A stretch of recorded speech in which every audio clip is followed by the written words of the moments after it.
suis assis avec un homme marié, et il me parla avec nostalgie de la liberté des célibataires. Puis je me suis assis avec un célibataire, et il m'enviait la stabilité des couples mariés. J'ai parlé avec un riche, il aspirait à la simplicité des pauvres.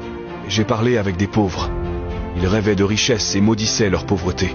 J'ai échangé avec un intellectuel, il se plaignait de la difficulté de vivre avec sagesse dans un monde d'ignorance. Puis avec un ignorant, qui pleurait sur le savoir qui lui échappait.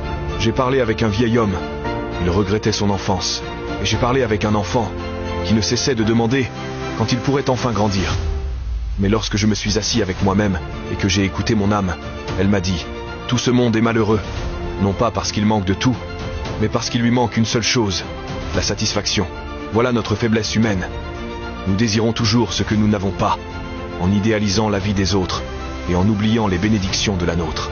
Morale, le bonheur ne se trouve pas dans ce que l'on attend, ni dans ce que possèdent les autres. Il se trouve dans la gratitude et la satisfaction pour ce que l'on a déjà. Si tu choisis la gratitude plutôt que l'envie, écris en commentaire « Je suis reconnaissant ». Partage cette histoire pour rappeler que la vraie richesse est dans le contentement du cœur.